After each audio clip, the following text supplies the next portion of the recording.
You shouldn't you just shouldn't be breaking things arbitrarily. Right. Ta, and that doesn't make any sense to put any sort of stop in between that the formula here and the final note. So you just want to make sure that you have this sense of connectedness. Does that make sense? Yeah, for sure. Okay. You want to give it a shot? Sure. From knee. From knee.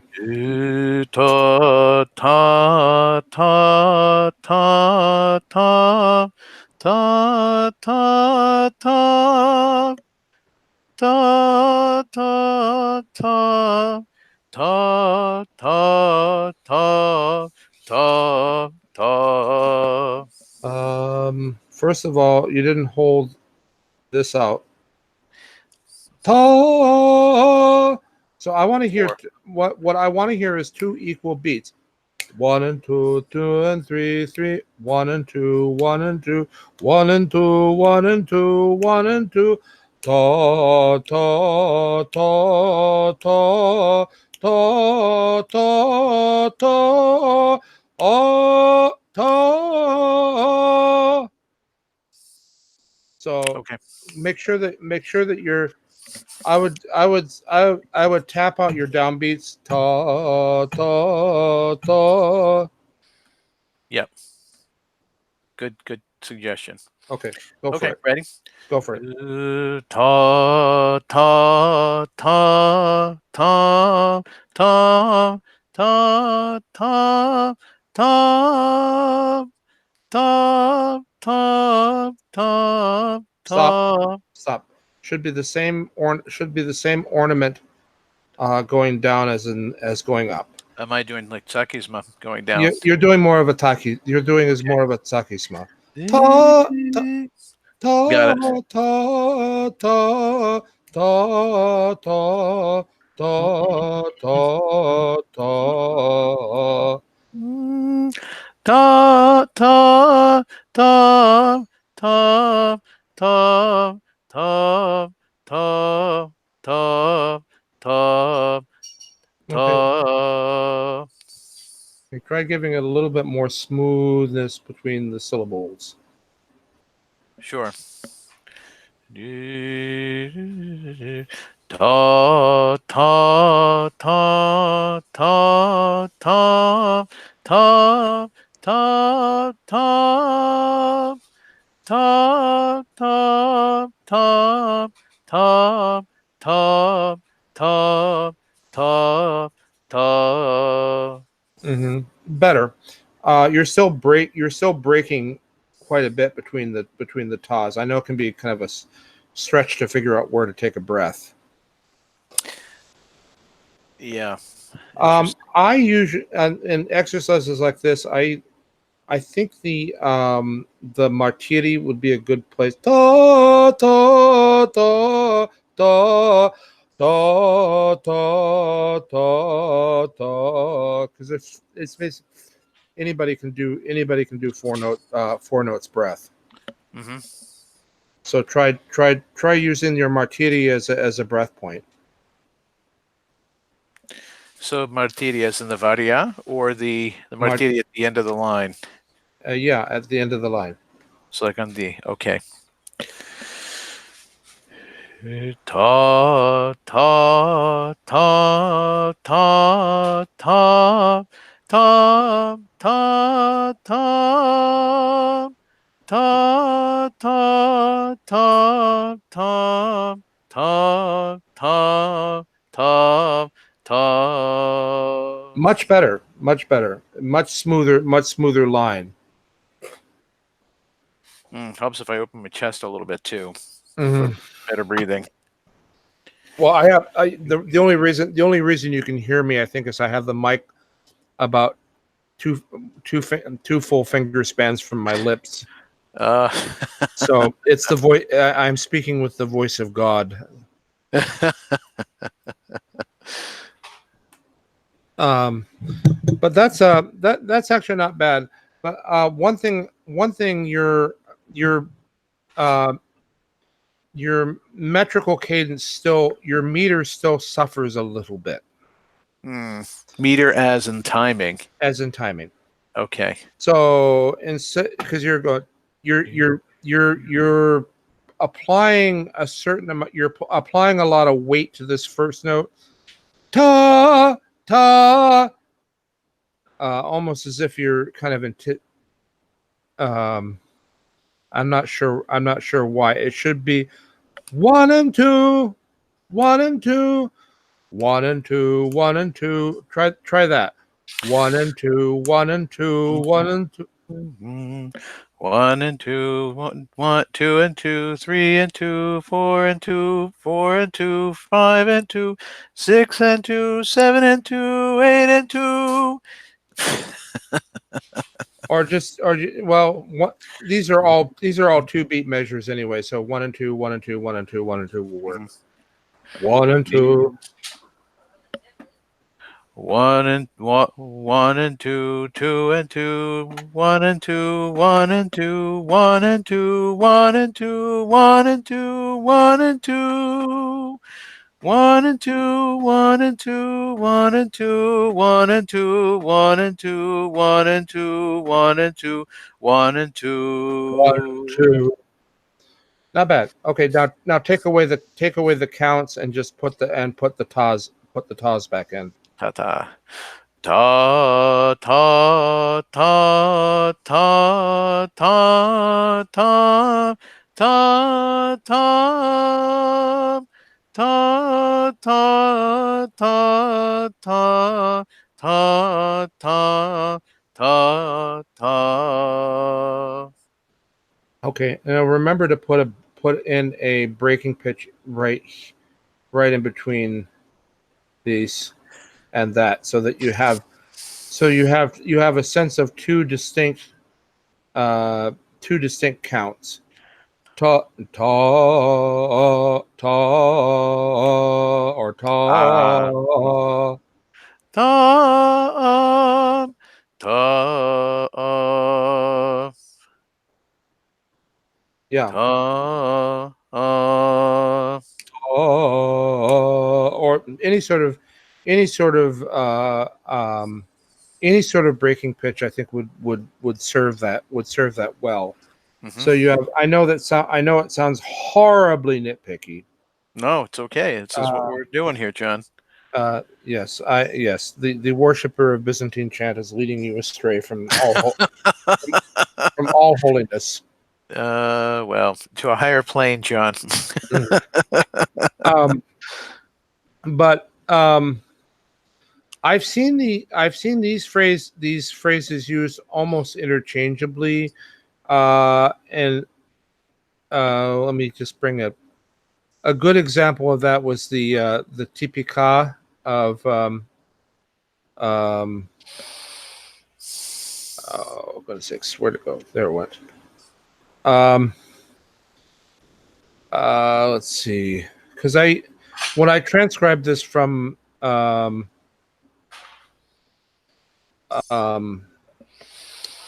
Papas, when I arranged these, he used Homalon and an analytical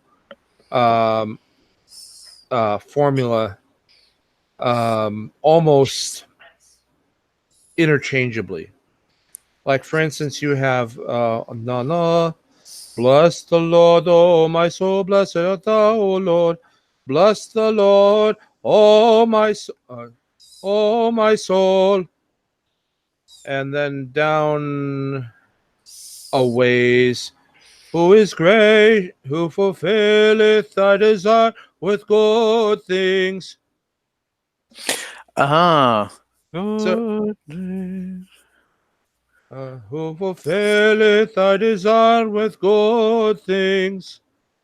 Because, like I said, he uses that almost interchangeably with that.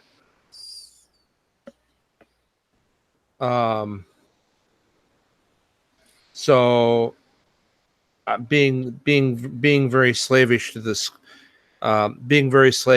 wonderful score that's in, the wonderful scores that are in the Papas book. I kind of felt obliged to use his inconsistencies.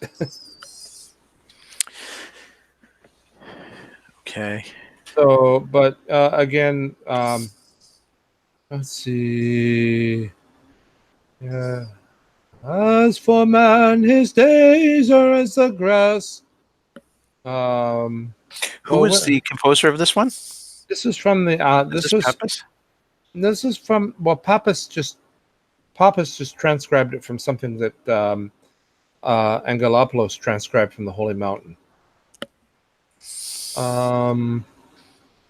This is an Athonite. This is an Athonite melody.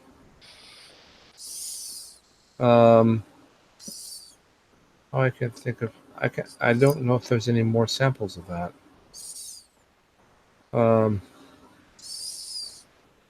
But you can see the analytical and the classical get used almost interchangeably in this.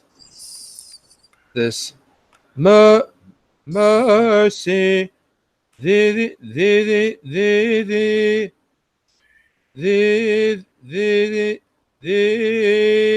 Was that Piquet? Yeah, or actually, it's a transposition. So, so your the is actually a pa because of the. You'll notice that you notice the transposed martiri.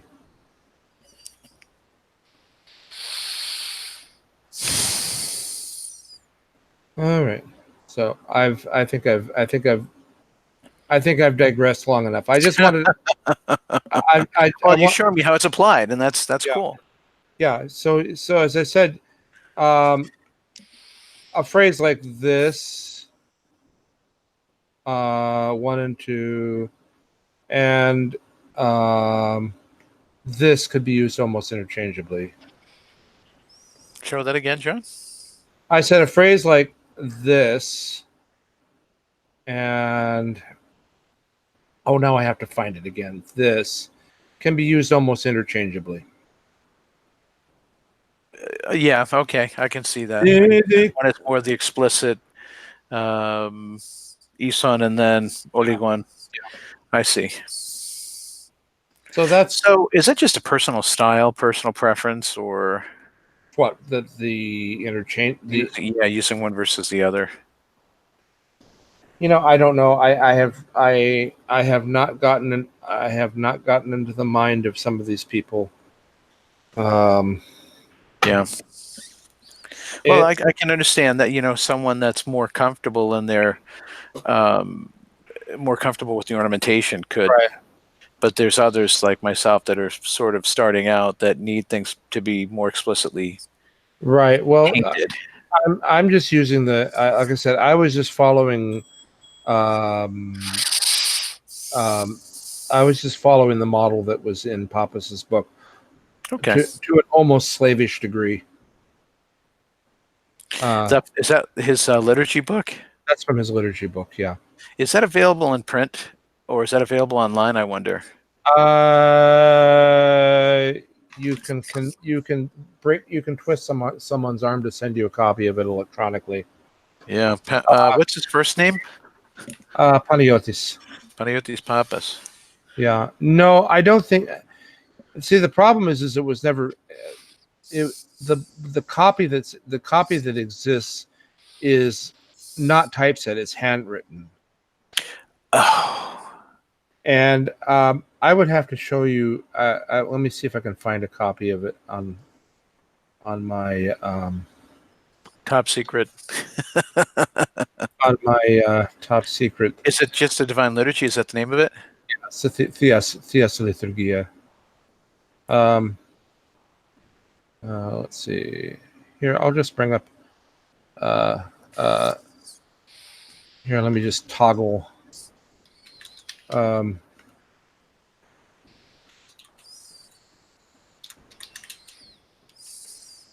This is basically what you're looking at. The introduction is handwritten. Oh, okay. Well, but it's clear. It's clean. The music, however, is not. It is very.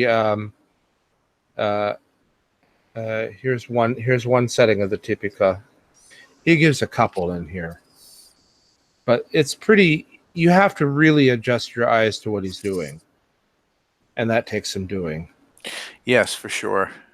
So we're very spoiled. The typeset for the Divine Music Project by St. Anthony's, they've done a nice job. It's very clean, very crisp. And even my stuff, I like to say has absolutely, yeah, has a certain conciseness to. But this was, if I remember the stories behind this, this was, well, he was a student. Professor Panagiotis Pappas was a, I think, a student of either Angelopoulos or Karras. Oh, and this whole work is really kind of a monumental piece. As he provides all. This was the model for my remake of the liturgy book that I had published on originally on the Metropolis of Portland site. And he uses all 8 modes of the Sunday Macarismi, as you can see here, or maybe not.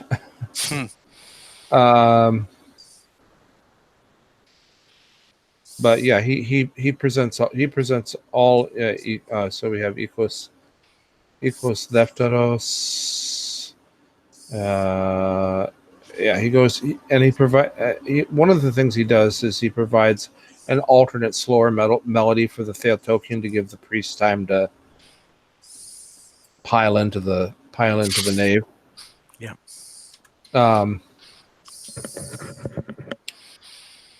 So, and here you have third mode.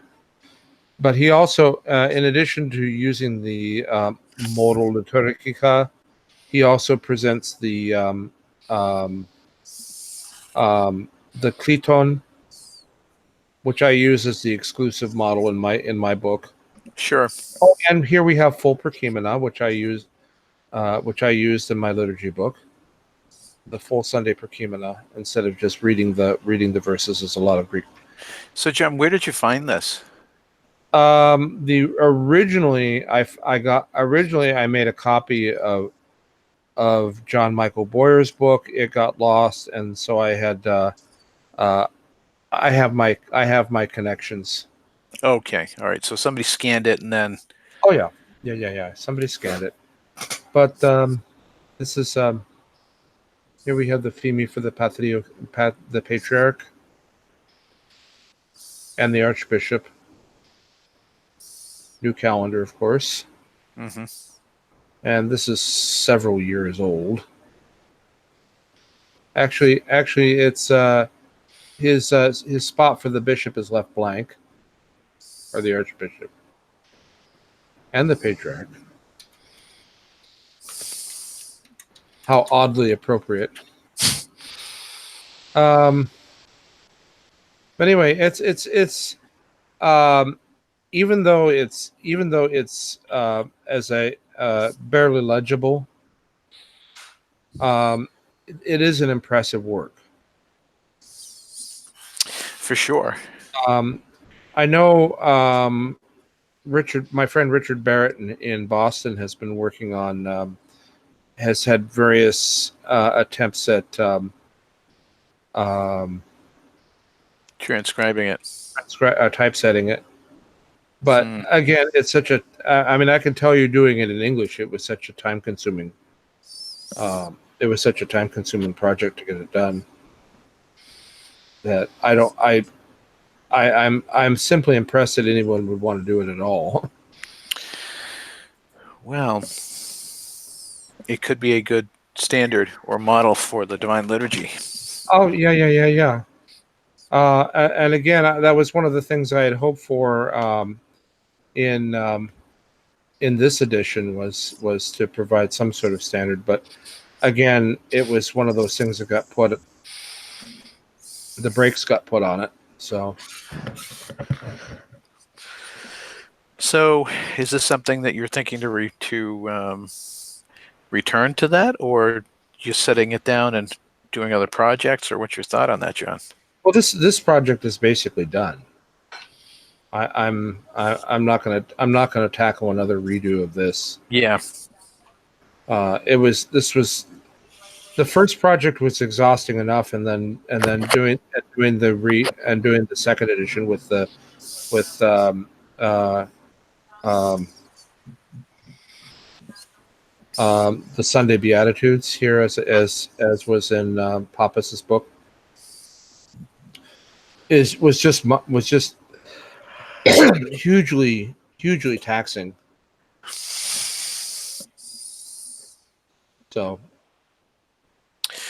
Interesting. Well, thanks for sharing that, John. That's a pretty interesting piece. it's actually up on the it's mine is up on my website now, I think. Because we had the problem for the longest time.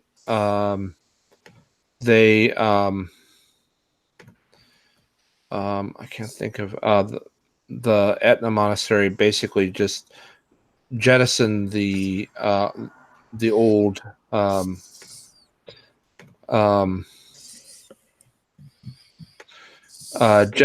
old um, diocesan website that Metropolitan Moses put together, um, and made it the cathedral website. Except problem is we couldn't change anything or get anything up or down because the They owned person. it.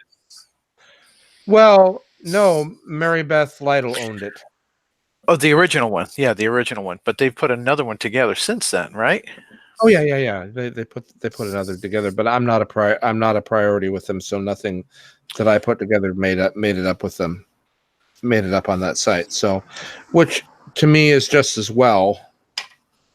Um, I and they made a big thing about not wanting to publish anything that used the Evil Boston's um, um, settings. They only want their own idiosyncratic I see. translations up. So,